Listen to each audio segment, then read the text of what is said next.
kita sedang berbicara soal politik matahari kembar. Saya mau masuk dulu dengan situasi di mana baru sekali ini sepanjang sejarah halal bihalal itu dipersoalkan. Padahal ini adalah tradisi khas Indonesia. Jadi ketika para menteri datang ke rumah Pak Jokowi, kemudian disinyalir dengan adanya matahari kembar. Mengapa sesuatu yang sangat mulia justru bisa ditafsirkan dengan sesuatu yang sangat negatif? Ya, kalau saya harus melihatnya menghubungkan dengan transisi kekuasaan ini jelas dan tegas tidak. Ya. Yang saya maksud apa? Di negara demokratis itu transisi kekuasaan itu harus jelas. Artinya apa? Jangan sampai ditafsirkan yang namanya dilema loyalitas birokrasi. Ya. Dan ini mengapa Pak Jokowi itu mantan presiden tetapi masih seperti menjadi patron dari beberapa menteri, beberapa pejabat itu. Jadi masalah patronase politik.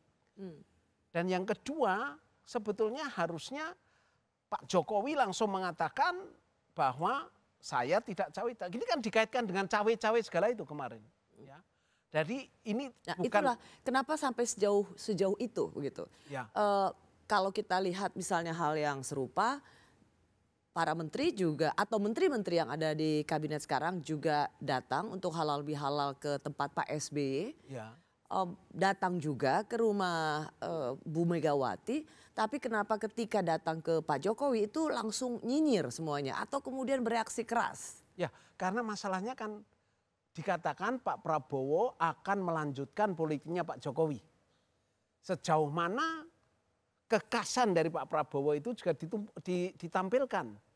Dan juga mengenai misalnya kunjungan-kunjungan itu mengapa secepat itu. Kalau saya melihatnya apa, waktunya tidak tepat. Waktunya dan konteksnya tidak tepat. Ada soal waktu yang tidak tepat? Ya, maksud saya tidak tepatnya apa, supaya transisi ini jelas. Dan supaya orang melihat ada loyalitas satu dan juga supaya birokrasi itu arahnya satu dan supaya kebijakan satu. Sebetulnya kan masyarakat juga ingin mendapatkan suatu kejelasan atau supaya transisi ini ada transparansi juga bahwa yang memang berkuasa saat ini adalah Bapak Prabowo gitu.